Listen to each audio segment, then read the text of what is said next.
தற்பொழுதுள்ள சூழ்நிலையில் கூட்டணியில் நீடிக்க முடியாதுன்னு சொல்லியிருக்காரு. எப்போதைக்கும் சொல்லவில்லை. அதனால் திராவிட முன்னேற்ற கழகத்தை பொறுத்த மட்டிலும் இந்திய கம்யூனிஸ்டோட 10 ஆண்டு காலத்துக்கு மேல் எங்களோடு கூட்டணியிலே இருந்து பணியாற்றி கொண்டிருக்கிறார்கள். ஒரு நாள் இந்த தேர்தல் 2019 தேர்தலில் இருந்து இந்திய கம்யூனிஸ்ட் கட்சி எங்களோடு நட்போடு இருந்து மிகுந்த நாங்கள் எங்களுடைய தலைவர் தளபதி அவர்கள் அந்த கட்சியினுடைய செயலாளராக இருந்த முத்தரசன் மீதும் அகில இந்திய தலைவராக இருந்த ராஜா மீதும் மிகுந்த மரியாதையும் பற்றும் கொண்டு பணியாற்றினோம் என்பதை அந்த கட்சியில் இருக்கிறவங்க அறிவார்கள். தமிழ்நாட்டு மக்களும் மிக நன்றாக அறிவார்கள். ஆக 10 ஆண்டு காலம் எங்களோடு அவர்கள் இணைந்து பணியாற்றியதற்கு திராவிட முன்னேற்ற கழகம் நன்றி தெரிவித்துக் கொள்கிறது. திமுகவை பொறுத்த மட்டிலும் இது தோன்றிய நாள் முதல் பல்வேறு காலகட்டங்களில் பல்வேறு கட்சிகள் கூட்டணி வைத்திருக்கின்றன, கூட்டணி முறித்தும் சென்றிருக்கின்றன. 1967 பேரறிஞர் அண்ணா அவர்கள் ராஜாஜியோடு சுதந்திரா கட்சியோடு கூட்டணி வைத்து தேர்தலில் வெற்றி பெற்றார்.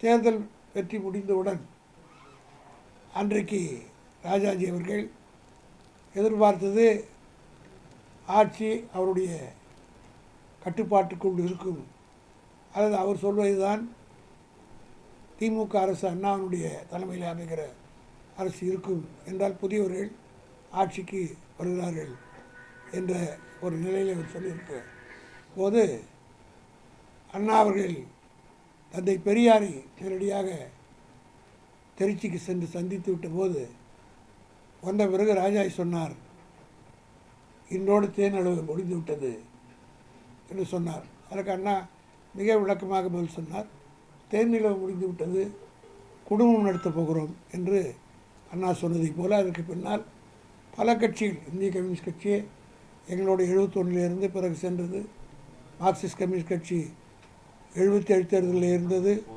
பிறகு போனது, பிறகு வந்தது. இப்படி இவர்கள் பல முறை எங்களோடு நட்போடு இருந்து போனார்கள். இன்றைக்கு அவர் பிரிந்து செல்கிறார்கள். இப்போதைக்கு திமுக கூட்டணி நீடிக்கவில்லை என்று தோழர் வீரபாண்டி தெரிவித்திருக்கிறார். எப்போதைக்கும் என்ற வார்த்தையை அவர் பயன்படுத்தவில்லை. எனவே திராவிட முன்னேற்ற கழகத்தை பொறுத்தமட்டிலும் வந்தால் அவர்களோடு, வராவிட்டால் அவர்கள் இல்லாமல், அவர்கள் எதிர்த்தால் அவர்களையும் எதிர்த்து திமுக தன் பயணத்தை தொடரும் என்பதுதான் வரலாறு. வெளியிலிருந்து ஆதரவு தருகிறோம் அப்படின்னாரு, இன்றைக்கு வெளியிலிருந்து ஆதரவு தருகிறோம், ஆனால் கூட்டணியிலிருந்து வெளியில வரலங்கிறாரு. ஒரே ஒரு நாள் பெரிய வித்தியாசம் உண்டு. 2 நாட்களுக்கு முன்னே அவருக்கு இந்த ஒரு நாளில் ஏற்பட்ட சங்கடத்தை நீங்கள் தான் அவரிடத்தில் கேட்டு தெரிந்து கொள்ள வேண்டும். வேற ஏதாவது சாதகமான சொல்ல அமைச்சிருப்பாரு சார்? அது உங்கள் முடிவுக்கு விட்டு எடுக்கிறேன். திமுக இப்ப அடுத்த கட்டமா என்ன மாதிரியான ஒரு கட்டமைப்பு உருவாக்கிக்கிற திட்டமிட்டு பொதுவாக அந்த இப்போதுதான் எங்களுடைய கால ஆய்வு முடிந்தது. தலைவர் அவர்கள் கலை ஆய்வுக்கு சென்றவர்களோடு நேற்றும் இன்றும் நாளையும் சந்திக்க இருக்கிறார், சந்தித்து கொண்டிருக்கிறார். ஆகவே அவருடைய கருத்துக்களை எல்லாம் கேட்டு ஜனநாயக ரீதியில் உரிய நடவடிக்கை தலைவர் மேற்கொள்வார். காங்கிரஸ் கட்சி கூட்டணியே இல்லை அப்படின்னு சண்முகம் அவர்கள் பேசும்பொழுது திமுகங்கிற ஒரு கூட்டணியே இல்லை அப்படின்னு நான் தெளிவாக சொல்லிட்டேன். இருந்தாலும் இல்லாவிட்டாலும் நாங்கள் யாரை பற்றியும் கவலைப்படவில்லை. வந்தால் அவர்களோடு கூட்டணி வந்தால் அதே பதில் தான் நான் இதுதான் சொல்ல முடியும். எல்லா கட்சிகளுக்கும் யார் வந்தாலும் சேர்த்துக்கு வர்றோம், அவங்க வர்ற வரையில் வர்றோம். வரலனாலும் அவங்க இல்லாமல் பயணிக்கிறான். சில இஷ்யூக்குள்ளே அவங்க 2 பேருக்குள்ளே கருத்து வேறுபாடு வரும். இந்திய கம்யூனிஸ்ட் அப்படி ஒத்த கருத்தாக 2 பேர் இருந்தால் அவங்க 2 பேருமே இணைஞ்சிருக்கு போயிடலாமே. 63க்கு பிறகு கம்யூனிஸ்ட் கட்சி உடஞ்சி இந்திய கம்யூனிஸ்ட் என்று மார்க்சிஸ்ட் கம்யூனிஸ்ட் கட்சி இருந்தது. ஆக அவர்கள் தனித்தனியாக செயல்படுற மாதிரி தான் எங்கள் கட்சியோட கூட்டணியில் இருக்கணும்னு அவசியம் கிடையாது. இதே 2 கட்சி ஒன்றா எங்களுடைய அணியில் தான். அதுக்கு முன்னாடி 71 வந்து மார்க்சிஸ்டுகளை எதிர்த்து சிபிஐ எங்களோட இருந்தது. 77 சிபிஎம் எங்களோட இருந்தது, மார்க்சிஸ்ட் எங்களோட இல்லை. அதனால் இதெல்லாம் அரசியலில் நாங்கள் பார்த்து பழக்கப்பட்டவர் தான். இதை பற்றி பெருசாக உள்வோம். ஏன் வெற்றி பெற்றார்கள் எங்கள் கூட்டணியில் இருந்த ஒரு 2 வெற்றி பெற்றார்கள். அந்த 2 கூட இல்லைன்னு சொன்னால் இந்த கேள்விக்கே இடம் இல்லாமல் போயிருக்கோம். 2017க்கு அப்புறம் திமுக ஒரு வலுவான கூட்டணி அமைச்சிருந்துச்சு. இந்திய யூனியன் முஸ்லீம் லீக் வந்து 20ஆம் தேதி கூட்டணியில் தொடர்பாங்கிறது குறித்து ஒரு கூட்டத்தை வச்சுருக்காங்க. மதிமுகவும் பொதுக்குழு கூட்டத்தை கூட்டுறாங்க. நான் சொல்லிட்டு தனித்து விடப்பட்டிருக்கா திமுக? திராவிட முன்னேற்ற கழகம் தனித்து விடப்பட்டாலும் அதை பற்றி கவலை இல்லை. இதே போல் தான் 77 தேர்தல் அப்போ ஒரே ஒரு இடத்துல ஏவிபி ஆசை தம்பி வெற்றி பெற்ற உடனே எங்கள் கூட்டணி கட்சி மத்தியில் எங்கள் கட்சியில் இருக்கிற தலைவர்களே கூட போயிட்டாங்க. நாவலர் மன்றியாக இருந்தவங்க, நாவலர் போனார், ஆதித்தனார் போனார், மாதவன் போனார், பாவுசா போனார், இப்படி பல பேர் போனாங்க. தன்னந்தனியாக தான் நாங்கள் போட்டிட்டோம். 48 இடங்களை ஜெயிச்சு போயிட்டோம். 75 இடங்களில் 1000-2000 ஓட்டு கூட போயிட்டோம். இதே சென்னையிலே ஆர்கே நகர் சீதாபதி 1200 ஓட்டில் தோற்றார். சோளிங்கர் தொகுதியில் வெறும் 60-67 ஓட்டில் மூர்த்தின்னு தோற்றார். அதனால் அந்த 75 இடங்களில் நாங்கள் அன்றைக்கே இந்த கூட்டணி இல்லாமல் கூட்டணி விட்டுட்டு போகாமல் இருந்தால் அதிமுகன்னு ஒன்று இருந்திருக்காது, எம்ஜிஆர் ஆட்சி வந்துருக்க மாட்டார். இதையெல்லாம் பார்த்து வளர்ந்த கட்சி தான் இது. அதனால் திமுகவினுடைய சொந்த பலம் இருக்கிறது. அது யாராலும் எந்த காலத்திலும் ஒன்றும் செய்து விட முடியாது. ஆகவே தனித்து விடப்பட்ட ஒன்றும் தேர்தல் நடக்கலையே, இது முடிஞ்சு போயிருக்கிறாங்க. அதுக்கு பிறகு வந்து நீங்கள் சொன்னீங்க நேற்று வந்து வீரபாண்டியன் பேசினார், இன்றைக்கி இப்படி மாற்றி பேசுகிறாரு. அதனால் இந்த ஆட்சி எத்தனை நாள் இருக்கும், இருக்கட்டும், அதை பற்றி கவலை இல்லை. அதே மாதிரி சூழ்நிலை மாறும்போது பேசுவார்கள். இப்போ திமுக வந்து வேட்பாளர் தேர்வு இதுக்கு முன்பாக கூட்டணி வைக்கும்போது கூட கடுமையான விமர்சனங்கள் பல நிர்வாகிகள் சொல்லியிருந்தாங்க. அவங்க தனித்தே போட்டியில இல்லை, இவ்வளவு தூரத்துக்கு நெருக்கடிக்கு போகணுமான்னு கேட்டாங்க. இப்பயும் தனித்து தான் போட்டின்னு சொல்லி இந்த கலாய்வு இந்த கூட்டணியெல்லாம் இல்லைனாலே கட்சிக்காரங்க ரொம்ப தெம்பா இருக்கிறாங்க. காரணம் என்னவென்று கேட்டால் 150 நின்று 100 ஜெயிக்கிறத விட 134 234 நின்று 140 ஜெயிச்சாலும் நாங்கள் தான் ஆட்சி. ஆகினால் இப்போ கட்சிக்காரங்களாம் உதாரணத்துக்கு இந்த 28 இடம் கொடுத்தது எக்ஸ்ட்ரா லக்கேஜ் காங்கிரஸ். திமுக போட்டிட்டு இருந்தால் அந்த 28 தொகுதியில் குறைஞ்சபட்சம் ஒரு 15ஆவது வெற்றி பெற்றிருப்போம். அப்போ 15 இதோட அங்கே குறைஞ்சிருந்ததுன்னு வச்சுங்க. இன்றைக்கி அவர் விஜயனுடைய கட்சிக்கு 107லேருந்து 15 கழிச்சா 80 தான் வந்துருக்கோம். எங்களுதில் 74 15 18 20 சேர்த்திங்களா 92 வந்துடுது. எங்களை தான் கவர்னர் கூப்பிட்டுருப்பார். அதனால் நாங்கள் எல்லாம் வெளுத்ததெல்லாம் பால் இருந்துச்சு. நம்முடைய எங்கள் தலைவர் தளபதி வந்து பரந்த மனப்பான்மையோடு எல்லாம் இந்த 5 வருஷம் நாங்கள் ஆட்சியில் இருந்தோம். தகைசால் தமிழர் பட்டம்னு கொடுத்தோம். ஒன்று கூட எங்கள் கட்சி தலைவர்கள் கொடுக்கல. எல்லா கூட்டணி கட்சியே தலைவர்களுக்கு தான் கொடுத்து இந்த பட்டத்தை கௌரவப்படுத்துகிறார் எங்கள் தலைவர். இதெல்லாம் பிற்காலத்தில் வழி செய்யும் பலன் கிடைக்கும். இப்போ கிடைக்காம போகலாம், அது வேறு விஷயம். இன்னைக்கு நாங்கள் வந்து கூட்டணி எந்த அளவுக்கு மதித்தோம் என்பதற்கு பல உதாரணம் சொல்ல முடியும். எங்கள் சொந்த கட்சியில் பல பேர் இருக்கிறாங்க. மூத்த எங்களை போன்றவர்கள்லாம் இருக்கிறோம். ஒரு 63 வருஷம் 65 வருஷமாக கட்சியில் இருந்தவங்களாம் இருக்கிறாங்க. அவர்கள் யாரையும் சேர்த்து தகைசால் தமிழர்னு கொடுக்கல. இந்த தகைசால் தமிழர் என்ற பட்டத்தை 5 ஆண்டு காலம் தளபதி கொடுத்ததே மற்ற கட்சியில் இருக்கிறவங்களுக்கெல்லாம் தான். மதிமுக அமைச்சர் வைகோ வந்து முதலமைச்சர் அவருடைய இல்லத்தில் போய் சந்திக்கிறாரு. அப்போ வந்து மற்றவங்களும் அறிமுகப்படுத்தும் போது அவங்க வீட்டில் வேலை பார்க்குறவங்க அவங்களெல்லாம் வந்து இவங்களாம் விசிலுக்கு தான் ஓட்டு போட்டாங்கன்னு சொல்லி அறிமுகப்படுத்துறாரு. இப்போ கூட்டணி கட்சியில் இருந்த தலைவர் வந்து ஒரு தேர்தல் பணியை ஒழுங்காக இது பண்ணாங்களா, உங்களோட ஒருங்கிணைச்சு பணியை மேற்கொண்டாங்களா? நம்ம நடந்து முடிஞ்சிச்சு, இனிமேல் பற்றி அதை பேச வேண்டிய அவசியம் இல்லை. அதான் நான் ஏற்கனவே சொன்னதை போல் அவருடைய கலரை அவங்கவுங்க ட்ரூ கலரை காட்டிக்கிறாங்க. அவங்க வீட்டில் வேலை செஞ்சவங்களே போட்டிருக்காங்கன்னா அப்போ அவர் பிரச்சாரம் எப்படி அப்பொழுது அவரு பதில் சொல்லுவார். சில கட்சிகளில் வந்து தலைவர்களுடைய பொண்ணுங்களே பிள்ளைங்களே வேறு கட்சியில் இல்லையா, ஓட்டு போட்டியா பதில் வரல. உதாரணத்துக்கு தமிழிசை இருக்கிறது, அவங்க அப்பா காங்கிரஸ் இருந்தார், அது ஓட்டு போட்டு எங்கள் மாதிரி ஒரு கட்சியில் இருப்பாங்க. அதெல்லாம் வந்து அது ஒன்றும் பெருசாக நாங்கள் பெருசாக விரும்பலை. 17லேருந்து கண்டினியூஸாக எலெக்ஷனை ஃபேஸ் பண்ணியிருக்கீங்க. இந்த அலைன்ஸ் வெற்றி பெற்ற போதெல்லாம் தொடர்ந்து ஒன்றா இருந்தாங்க. தோல்வியின் போது வெளியே போனதுக்கு காரணம் இதுவும் ஒரு சுயநலமான கூட்டணி தானா, கொள்கை இல்லாத கூட்டணியாக தான் இருந்ததா? கொள்கையோடு வந்தார்கள், கொள்கை இப்போ கேள்விக்குறியாக இருக்குது. அவர்களை பொறுத்தப்பட்டு. சார் அது மட்டும் அதாவது நான் கேட்குறேன், என்ன மாற்றம் ஏற்பட்டு விட்டது, என்ன ஆட்சி ஒரு மாதத்தில் செய்து காட்டி விட்டார்கள் என்று இவர்கள் மாறுகிறார்கள் என்று தெரியவில்லை.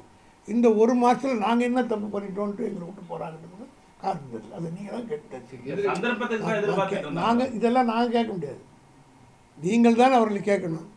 இந்த ஒரு மாதத்தில் இப்போ வந்து மின்சாரம்லாம் கரெக்டாக பவர் கட்டெல்லாம் கொடுத்து சென்னை மக்களும் தமிழ்நாட்டு மக்கள் பூரா இந்த ஒரு மாத காலமாக கரண்ட் இல்லாமல் அவதிப்படுறாங்களே, இதுதான் மாற்றமா? இந்த மாற்றத்துக்காக தான் நீங்கள் அந்த பக்கம் போகிறீங்களா அப்படின்னு அவர் கேட்டு தெரிஞ்சுக்கணும். திமுக இந்த ஒரு மாதத்தில் யாருக்கு துன்ற சோத்தில் மண்ணில் வைத்தது, எந்த கட்சிக்கு எந்த கெடுதி பண்ணுது, போவதுக்கு என்ன காரணம், இதெல்லாம் சொல்ல ஒரு மாதத்தில் என்ன ஆகிப்போச்சு. இது வந்து இந்த மக்களே கேள்வி கேட்பாங்கள்ல, கேட்குறாங்க. இப்போ இந்த மின்சார வெட்டு நடந்துக்கிட்டு இருக்கு, இதுவே ஒரு சினிமா டைலில் தான் நடக்குதுன்றது நான் என்னுடைய கணிப்பு. காரணம் என்னென்னா, அவங்க ஆட்சிக்கு வந்தோடனே மின்வெட்டு இருந்தது போலவும் இதை உடனடியாக ஆட்சியாளர் செய்து தீர்த்தது போல நடிப்பதற்கு தான் இது வந்து ஆர்டிஃபிஷியலாக பண்ணுறாங்க. 5 ஆண்டு காலம் தளபதி ஆட்சி காலத்தில் இதை விட கடுமையான வெயிலெலாம் இருந்தது. அப்போ இந்த மின்வெட்டெல்லாம் வரல. இதே அதிகாரிகளை புதுசாக ஆளை வச்சு நாங்கள் செய்யலை. இதே இன்றைக்கி 6 டிபார்ட்மெண்ட்டில் இருக்காங்களோ அதிகாரி தான் இருந்தாங்க. அதே திறமை வாய்ந்த சேர்மன் தான், சிறப்பு பெற்ற சேர்மன் தான் ஐஏஎஸ் ஆஃபீஸராக இருக்கக்கூடிய தோழர் பேர் என்ன, ராதாகிருஷ்ணன், சிறந்த அதிகாரி என்று ஜெயலலிதா ஆட்சி காலத்திலும் செயல்பட்டார், எங்கள் ஆட்சியிலும் செயல்பட்டார். அவர் தான் இன்றைக்கி இருக்கிறார்.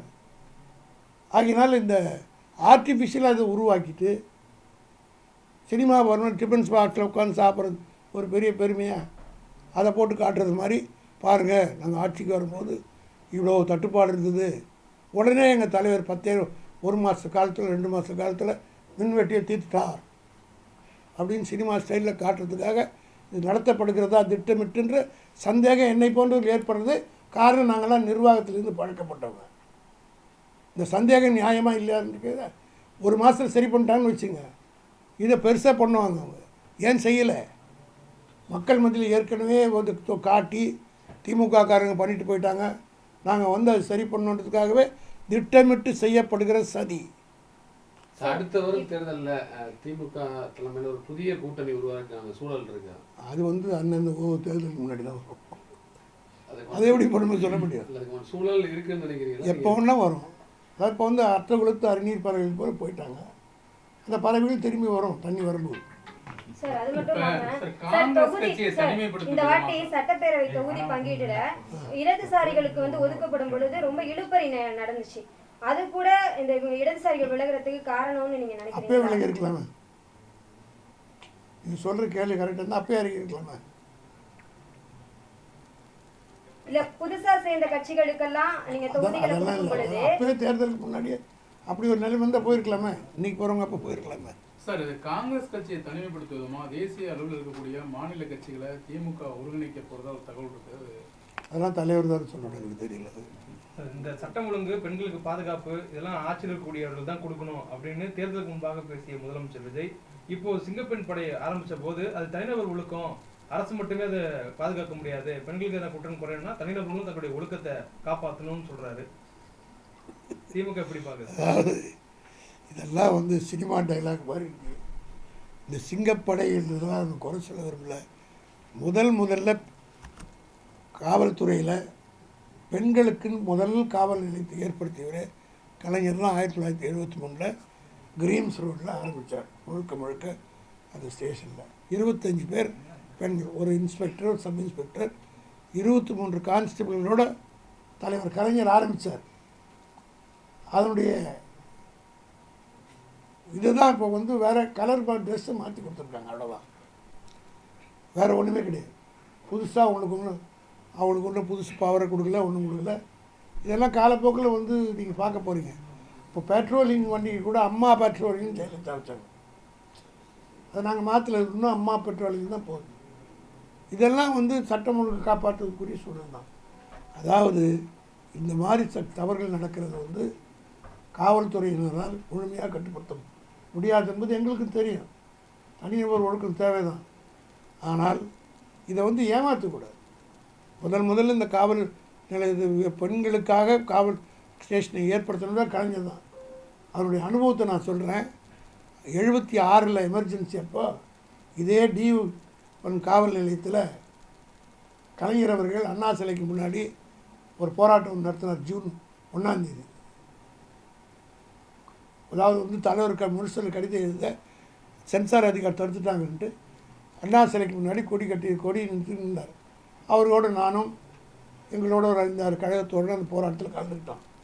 கலைஞரையும் அண்ணியும் கைது செய்து கொண்டு போய் போலீஸ் ஸ்டேஷனில் உட்கார வைக்கிறாங்க. அப்போ பெரிய பெரிய ஐஜி டிசிஆர் தேவாரம் இருந்தார், கமிஷனர் செந்தாமரன் இருந்தார். இவங்கெல்லாம் போகிறாங்க. ஒரு அதிகாரி கூட 7 வருஷம் முதலமைச்சராக இருந்த கலைஞர்னு கண்டுக்கவே இல்லை. சேரில் கூட உட்காரவில்லை, பெஞ்சில் உட்கார வச்சாங்க. அந்த நேரத்தில் ஒரு உமன் கான்ஸ்டபிள் கலைஞருக்கு வந்து காப்பி வாங்கி வந்து கொடுத்தது. அப்போ தலைவர் அந்த உமன் கான்ஸ்டபிளை பார்த்து, ஏப்பா உன் வேலைக்கு நாளைக்கு ஏதாவது ஆபத்து வந்து போடும்போது அந்த பொண்ணு என்ன சொல்லிச்சு தெரியுமா? இந்த காக்கி சட்டை, நீங்கள் கொடுத்த காக்கி சட்டை, இது காப்பி வாங்கி கொடுக்குறதுனால உங்களுக்கு இந்த பதவி போதுன்னா அதை பற்றி நான் கவலைப்படலன்னு அந்த உமன் கான்ஸ்டபிள் நன்றியோடு சொன்னது.